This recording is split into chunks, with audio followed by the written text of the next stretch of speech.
कल हमारे साथी जो दीपक जी हैं लगातार इस यात्रा का संयोजन कर रहे हैं। कल मैं इनसे बात कर रहा था कि दीपक भाई इसके पहले कोई पद यात्रा क्या किया है। मुझे लगता है कि बहुत सारे लोगों ने पद यात्रा नहीं किया है और बहुत सारे लोगों को आज तक पर्चा नहीं मिला है। तो ये सवाल है कि युवाओं पे जो हम लोग लांछन लगाते हैं कि वो लड़ नहीं रहा है, आखिर में उस तक कोई चीज ऐसी सामग्री पहुंची ही नहीं है। तो मुझे लगता है कि ये पदयात्राएं लगातार चलेंगी। और मैं अभी जब कविता सुना रहे थे राजनाथ जी, तो मैं यही सोच रहा था कि अगर राहुल जी जिस तरह से आंदोलन करते रहे और आज के दौर में अगर वो आंदोलन की बात हम लोग सीखे, क्योंकि बिहार में राहुल जी जब तिब्बत से लौटते हैं तो बिहार में आते हैं और जा करके किसानों मजदूरों में जाते हैं। ये नहीं कि दुनिया भर के इतने बड़ा विद्वान लेकिन किसान मजदूर में जाते हैं। सबसे ज्यादा उन्होंने हिंदी में लिखा, अपने लोगों के लिए लिखा, इसीलिए राहुल है। तो मैं इसी कड़ी में हमारे बीच में डॉक्टर राजेंद्र यादव जी है, मैं चाहूंगा डॉक्टर राजेंद्र जी की बात करूँ। धन्यवाद। ये यात्रा जो देवा से गाजीपुर से चलकर आज हम लोग यहाँ पहुँचे हैं, ये बहुत ही शानदार यात्रा रही है। हर बाजार में, गांव में, रोड पे जो लोग मिले हैं सबसे बातचीत हुई है। लेकिन भारत की जो दशा है, दुर्दशा है, इसका जो आकलन आज हम कर रहे हैं दुनिया के सामने, अमेरिका रूस के सामने जो भारत की स्थिति वर्तमान में बनी हुई है, तेल का संकट है और जो अग्निवीर जैसा हमारे यहाँ देश में सैनिकों की जो व्यवस्था हो गई है, कल का भारत जो है लगता है कि दुनिया बन जाएगा और दुनिया बन जाएगा। हमें यहाँ की सेना से, यहाँ के आदमियों से कोई मतलब नहीं रह जाएगा। ये सरकार निकम्मी सरकार है। ये सरकार बेरोजगारों को बिल्कुल भीड़ की तरह बढ़ा रही है, रोजगार दे नहीं रही है, रोजगार को समाप्त करती चली जा रही है। जितने भी संसाधन है सबसे पूंजीपतियों का अधिकार हो रहा, छोटे से छोटा ठेका हो चाहे बड़े से बड़ा ठेका हो, सब पूंजीपतियों को बड़े कारखाने घराने को दिया जा रहा है। और नेशनल हाईवे के किनारे किसानों की जमीन को सरकार अडॉप्ट कर रही है, बड़े बड़े पूंजीपतियों को वेयर हाउस के लिए बना रही है, दे रही है। होटल बनाएंगे, 5 स्टार 3 स्टार होटल बनाएंगे। लेकिन जो किसान है, जो किसान के मजदूर है, मजदूर जो है मजदूरी करते हैं, किसानी करते हैं, खाद महंगी हो गई, बीज महंगा हो गया, डीजल महंगा हो रहा है, पेट्रोल महंगा हो गया। किसान कहती है कि किसान की आय दोगुनी हो गई है। अगर जो किसानी करते होंगे उनको पता है कि डाई यूरिया कितनी है, बीज कितना महंगा है, पानी कितना महंगा है, इसके बाद कितना हमारा उपज मिल रहा है। हम घाटे में जा रहे हैं, नील गाय खा जा रहे हैं, सांड खा जा रहे हैं। लेकिन बेरोजगारों को इस दौर में बेरोजगारी को नौकरी नहीं मिलती।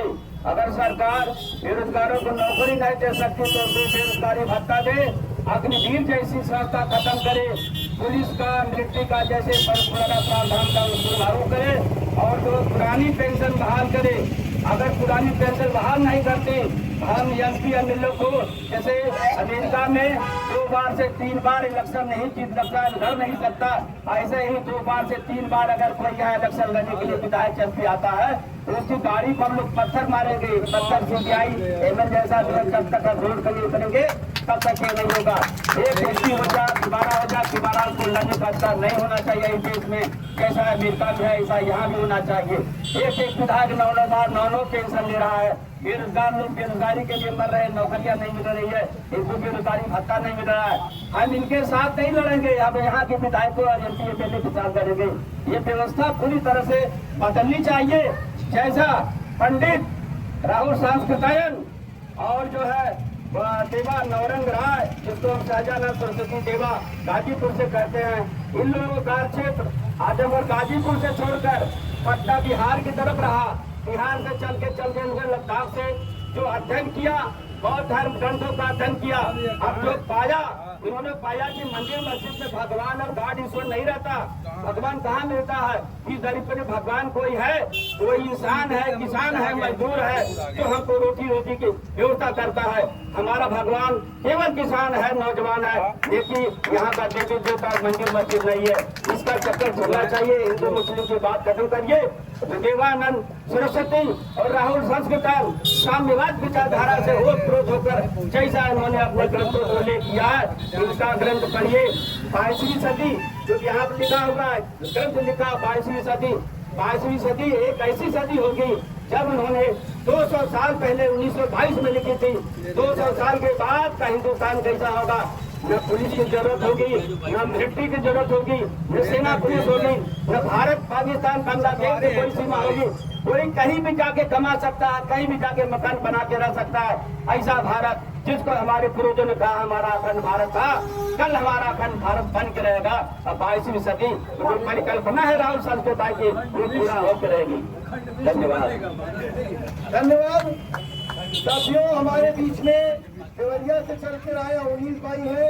होरमुज में इनके इलाके में अभी एक नौजवान साथी की वहाँ पर डेथ हुई है। डेथ क्या हुई है, इस देश के प्रधानमंत्री की वजह से उसकी हत्या की गई है।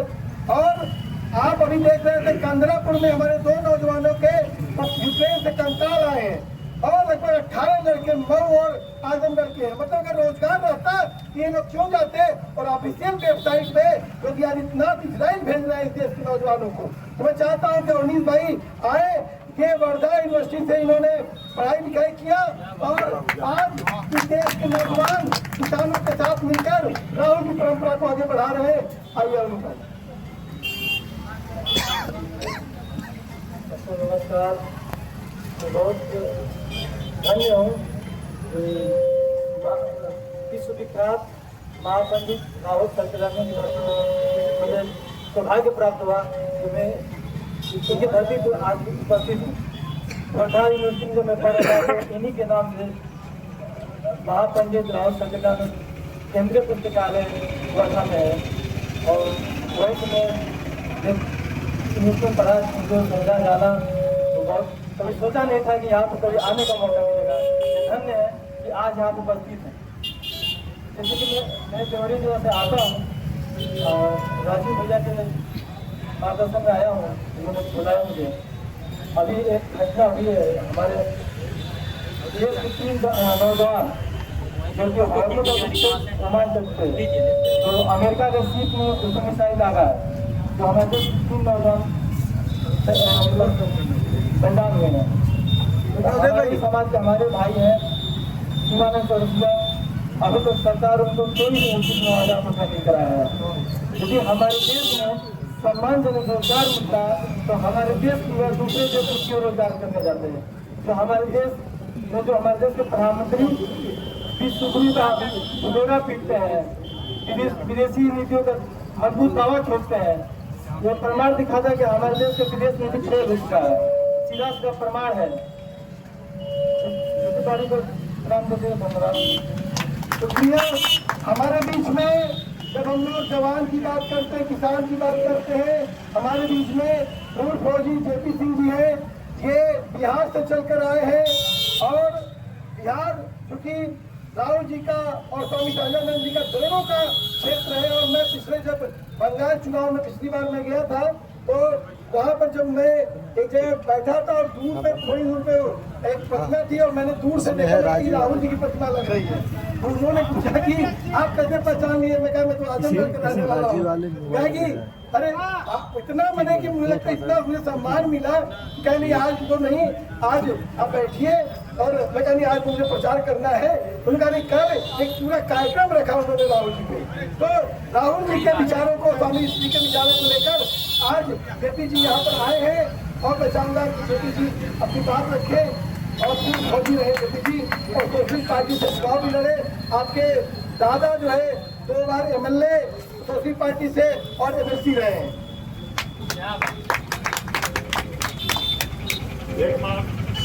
हम चूँकि सैनिक हैं और किसान के बेटा है और इसमें हमको लग रहा है कि हम लोगों की संख्या किसानों की है। तो भारत माता की जय, भारत माता की जय, भारत माता की जय। मैं जयप्रकाश सिंह इस आजमगढ़ के धरती पर उपस्थित सभी पंडितों महापंडितों को नमन और प्रणाम करता। ये बताया जाता था कि महाजनों जैन कथा सापा। तो हमने यहाँ के 2 महाजन का नाम सुने, महापुरुषों का नाम सुने, महापंडितों का नाम सुने, जिसमें भाग लेने का हमको अवसर मिला। ये दोनों जन हमारे जन्म यहाँ है, लेकिन कर्म स्थल हमारे बिहार में, ये हमारी सौभाग्य है। और ये जान के बड़ी आश्चर्य और खुशी हुई कि यहाँ जितने उपस्थित लोग हैं, एक से एक पंडित हैं, एक से एक विद्वान है। और इस पर एक शब्द बोलना चाहते हैं कि कबीरा संगति साधु की, जो गंधी की बात, जो कटुगंधी थे नहीं, फिर भी बात से बात। तो हमने ये सोचा ही नहीं था, हम तो ये सोचे कि महापुरुष थे, लेकिन आज देखे कि नहीं, महापुरुष है और ये हमारे सामने है। और इसको सिद्ध किया हमारे बच्चों ने।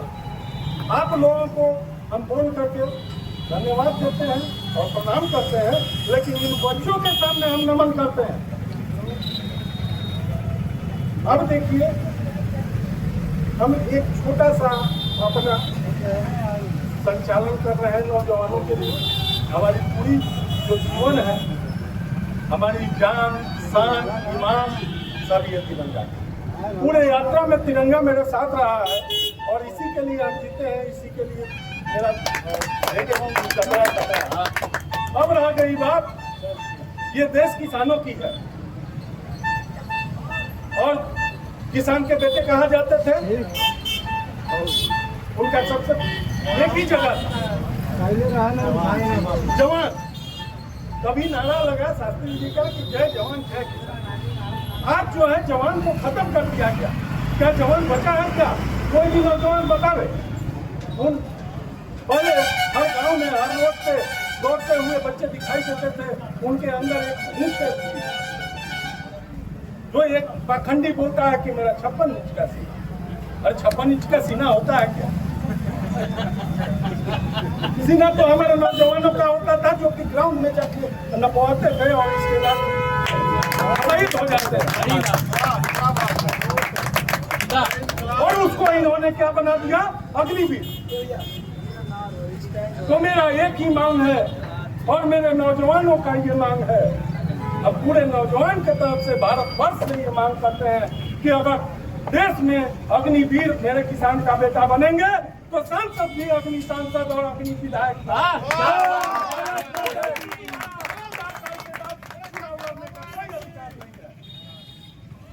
मेरा 23 साल का बच्चा बूढ़ा हो जा रहा है और 75 साल का आदमी नौजवान है। क्या ये धर्म संगत बात है? नहीं। क्या ऐसा होना चाहिए? तो मेरा एक ही डिमांड है, एक ही मांग है और ये मेरे बच्चों के लिए मांग है। अग्निवीर अगर रहेगा तो अग्नि सांसद और अग्नि विधायक होगा, अग्नि मुख्यमंत्री प्रधानमंत्री और नहीं तो पुराना पेंशन। और बिल्कुल अग्नि विधायक, अग्नि मुख्यमंत्री तो विधायकों का चुना हुआ एक पद है। जो मंत्रिमंडल तय करता है उसमें से एक नेता होता है और उसी में से एक नेता प्रतिपक्ष होता है, एक नेता पक्ष होता है और जो नेता पक्ष होता है मुख्यमंत्री होता है। तो ये लोग भी 4 साल के। और इसमें एक और शर्त लागू किया जाए, ये आंदोलन अब बड़े पैमाने पे करेंगे, थोड़ा सा देशव्यापी हो जाए तो किसी नाम में जो 4 साल का अग्निवीर रहेगा वही जो है सत्ता में जाएगा। नेता का बेटा टंकी बनाए, ठेकेदारी करे और हमारा बेटा शहीद होने के लिए, क्या ये यही न्याय है? इसमें सब महापंडित बैठे हुए हैं, एक आदमी इसका विरोध करके बताया। एक भी नेता का बेटा क्या सेना में जाता है क्या? देश रक्षा करता है क्या? वो सब देश लूट करता है और अपने धर्म को यहाँ से विदेश पहुँचाता है। तो समय कम है, इसलिए हम आप लोगों को क्षमा चाहेंगे और बातें करेंगे। बहुत बहुत धन्यवाद। जय हिंद, जय भारत। शुक्रिया। मुझे लगता है कि आजमगढ़ पूर्वांचल में जिस तरह से ये आज संगठित किसान आंदोलन का एक सेंटर बनता जा रहा है डॉक्टर संदीप पांडे जी के नेतृत्व में, और मैं आप युवाओं को एक बात बताना चाहूंगा, क्योंकि हम लोग को अपना ताकत का एहसास नहीं होता है। ये हमारे जो चाचा नंदलाल जी हैं, ये देख रहे हैं ना इनका कि हम लोग इनको सरदार कहते धर्मी भाई हैं, आर्य समाज पार्टी के अध्यक्ष जिला, वो चाचा कहते तो कह रहे नहीं, चाचा नहीं सरदार है, क्योंकि आजमगढ़ में लगभग 1 airport, 9 industrial corridor, 5 energy plant, इस तरह के कई प्रोजेक्ट को हमने 2022 के बाद रोके पड़े हैं। और आजमगढ़ में ये सरकार पिछले लगभग तकरीबन इस बीच में 1 इंच भी जमीन इसने अधिग्रहण नहीं कर पाई है। अब 2 साथी हमारे और हैं, विनोद जी हैं, सत्यम भाई हैं, और कृष्णा संदीप जी बोलेंगे, अच्छा भीम जी भी बोलेंगे, ठीक है। तो मैं अब चाहूंगा साथियों को कि सीमित करते हुए आप रखेंगे, तो संदीप जी थोड़ा ज्यादा बोल लेंगे और आप तो सब लोग भी यहाँ पर रहे, तो मैं ठीक है। और मैं सर एक छोटी सी बात मैं बताऊं कि मैं एक बार जब किसान आंदोलन में मुझे उठाया गया, राजनाथ जी तो उठाया गया, तो उसने पूछा, संदीप जी के बारे में पूछताछ हो रही थी कि राकेश टीका से कब मुलाकात हुई मेधा पाटेकर से, लेकिन सबसे महत्वपूर्ण बात संदीप जी ने कहा, उसने कहा कि आप जो है इतने पढ़े हो, दिल्ली उल्ली, ये क्यों लौट के आए हो। मैं कहा कहना क्या चाहते हैं, ये तो जो है तो कहा कि ये तो लौट के जो लड़के आ रहे हैं, ये जो अमीर लौट के आ रहे हैं, जितने लौट के आ रहे हैं, ये सब अर्बन नक्सल है। मैं कहा संदीप पांडे तो दूधों फॉरन से पढ़ के आए और राहुल संकितायन तो पता नहीं कितने देर घूम के आ गए। और मैं बताऊं, आज अगर राहुल संकितायन भी जाते तो उनके ऊपर भी यूएपीए लगता, लंडाट लगता, गैंगस्टर लगता। और हम लोग को इसी चीज को तोड़ना है। और अभी मैं एक साथी इंटेलिजेंस के मुझे फोन किया कि 20 तारीख को जो जंतर मंतर पर युवाओं का भी जो बेरोजगारी के खिलाफ जो आंदोलन होने जा रहा है, क्या आप लोग वहाँ पर आ रहे हैं? क्यों? क्योंकि युवा इस देश में एक आहट दे दिया, किसानों ने जैसे दिया कि बड़ा आहट दिया, युवाओं ने एक आहट दिया, तो मैं उसी आहट के साथ सत्यम भाई को बुला रहा हूँ। सत्यम भाई आए अपनी बात है। सभी साथियों को नमस्कार। साथियों, बहुत अभिभूत हूँ कि आजमगढ़ में देवरिया, बनारस, चंदौली, गाजीपुर से और तमाम जगहों से तमाम साथी, बड़े बड़े साथियों ने इस यात्रा को कवर किया। मैं शुक्रगुजार हूँ सभी साथियों का। परसों साथियों हम लोग गाजीपुर सुबह 6 बजे पहुँच गए थे और वहाँ से स्वामी सहजानंद जी के गाँव से यह यात्रा निकली। खैर मैं अपनी बात करूँगा, उस कड़ाके की धूप में मुझे अपने युवा होने पर शर्म आ रही है और इन लोगों पर मुझे फख्र हो रहा है, गर्व हो रहा है। तो लोग 12 किलोमीटर वहाँ से पैदल चलकर आगे धूप में आए और खैर मैं तो हार मान गया था। लेकिन साथियों में आया, एक मजेदार बात बताऊं, मुझे लगता है कोई बात ऐसी नहीं है जो इधर अभी नहीं की गई है। गाजीपुर, मऊ और आजमगढ़ की पूरी एलआईयू की टीम लगातार फोन पे फोन कर रही थी। एक एलआईयू के साथी ने मुझसे यहाँ तक पूछा कि आपके साथ कितने साथी आ रहे हैं। हमने कहा कि ऐसा है कि हम लोग निकल रहे हैं, जिन लोगों का जमीर जिंदा है वो लोग कनेक्ट होते हुए चले जा रहे हैं, कारवां बढ़ता हुआ चला जा रहा है। उसने कहा मुझे यह बताइए कि उसमें से कितने लोग ऐसे हैं जो 4 व्हीलर से हैं और कितने लोग 2 व्हीलर से हैं। हमने कहा यार किसानों की यात्रा सब लोग पैदल आ रहे हैं। उसने एक अगला सवाल पूछा, आप लोग अभी आश्चर्य करेंगे। उसने कहा ऐसे कितने लोग हैं जिनके पास असलहे हैं। हमने कहा यार किसान है, किसान के पास लाठी डंडा होगा, उसके पास असलहा की कोई जरूरत नहीं है। गाड़ियों के छाती पर चढ़ के झंडा गाड़ा है, उसको किसी असलहे की जरूरत नहीं है, उसको लाठी की जरूरत है। और इस लाठियों के बल पे, इस हरे झंडे की ताकत से आज राजीव भैया, डॉक्टर संदीप पांडे जी, कभी राजनाथ यादव जी, हीरालाल भैया और इस क्षेत्र के एक उभरते हुए ऐसा युवा जो इस सत्ता की ताकतों को सोचने पर मजबूर कर दिया हमारे भाई नीरज जी। आप सभी साथियों का मैं शुक्रगुजार हूँ, आप सभी साथियों का बहुत बहुत आभार। साथियों, राहुल जी और स्वामी सहजानंद जी पर जितनी बड़ी बात की जाए, जितने दिन तक बात की जाए, वो बात कभी खत्म नहीं होने वाली है।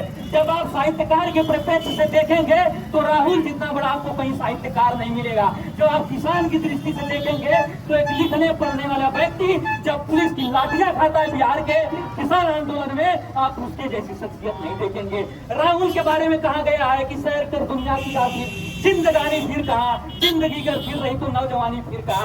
और उस नौजवानी की जो चेतना है, जो हमारे युवा और जो आप सभी का जज्बा है, इसमें जो काम राहुल जी ने किया, जो स्वामी सहजानंद जी ने किया, विरासत है और उसी से हम लोग प्रेरणा लेके इस मुहिम में खड़े हुए हैं। और मुझे आशा नहीं पूर्ण विश्वास है कि यह जो यात्रा है, यह यात्रा एक दिन पूरे भारत को टच करेगी। हम लोग इसमें आना शुरू हो गए हैं।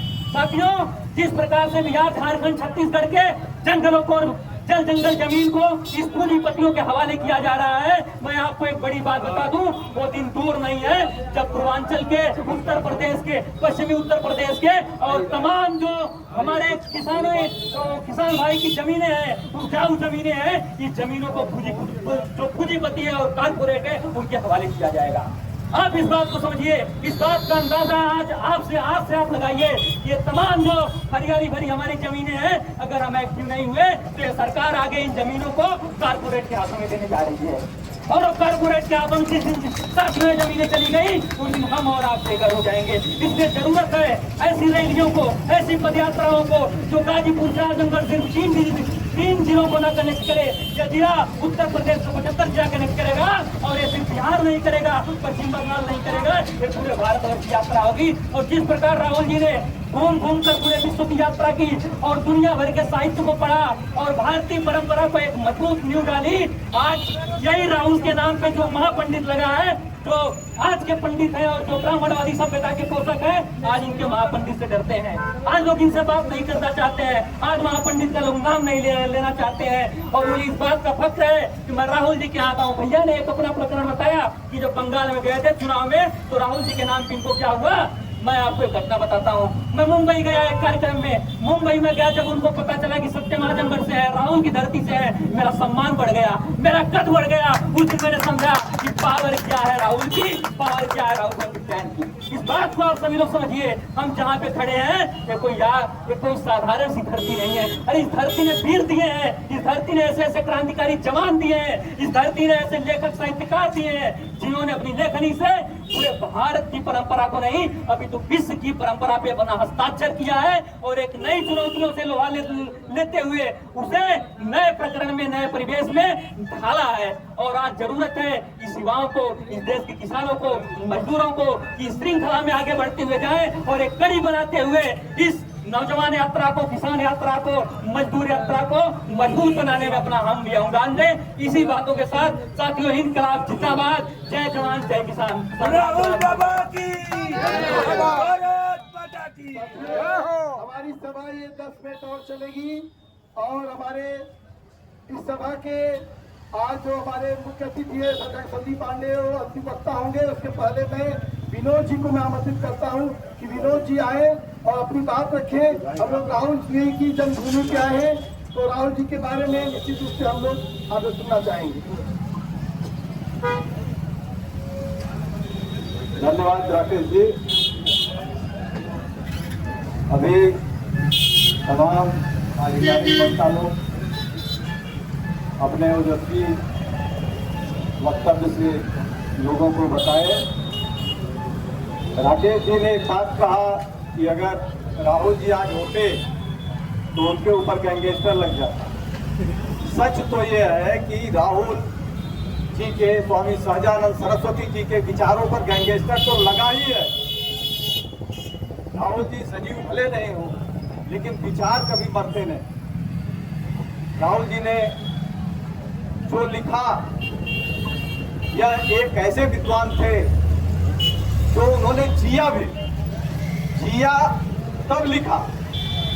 चाहे वो यात्रा वृत्तांत हो, राहुल जी की मैं समझता हूँ कि 2-3 पुस्तकें, दिमागी गुलामी, तुम्हारी 6, भागो नहीं दुनिया को बदलो, ये पढ़ने की आज के नौजवानों को महती आवश्यकता है। और एक बार नहीं, कम से कम 3 बार पढ़ने की जरूरत। राहुल जी, स्वामी सहजानंद, पंडित स्वामी सहजानंद जी को भारत में किसान आंदोलन का जनक कहा जाता है। इन दोनों का साथ बहुत घनिष्ठ रहा और कई आंदोलनों में ये लोग साथ रहे, जो किसानों के लिए एक प्रेरणा स्रोत भी रहे। और फील्ड में, मैदान में जमींदारों से लोहा लेते समय वो अंगवानी सत्याग्रह, उसमें जो है राहुल जी के सर पे लाठी पड़ी, उसी लाठी का असर हुआ, बाद में उनको पक्षाघात हुआ और उनका देहांत हुआ। पुरस्कृत लोग भी होंगे। तो आज हमको उन विचारों को आत्मसात करना होगा। जन आंदोलन और एक विचार तभी कौंधेंगे जब हम उनके साहित्यों से, उनके क्रियाकलापों से, उनके द्वारा जो समाज को दिया गया है उससे जब जुड़ेंगे तब हमारे अंदर वो बिजली कौंधेगी। इन्हीं बातों के साथ मैं अपने इसमें सबसे बड़ी खुशी है मुझे कि इस में युवा लोग भी इस आंदोलन में, इस पदयात्रा में सम्मिलित हुए हैं। मैं इसके लिए उन लोगों का हार्दिक अभिनंदन और वंदन करता हूँ। धन्यवाद। शुक्रिया। हमारे बीच में मंदुरी के हम लोग के संरक्षक मास्टर दिनेश जी हैं, आप भी आ जाएं। मैं चाहूंगा कि हमारे बीच में भीम जी हैं जो भारतीय किसान यूनियन के हम लोग के नेता हैं, हम लोग के संघर्षों के साथी हैं। मैं चाहूंगा भीम जी अपनी बात रखें। ये भीम जी एकदम बैनर पकड़े हैं और बैनर को नीचे नहीं जाने दे रहे हैं। यही कमिटमेंट है।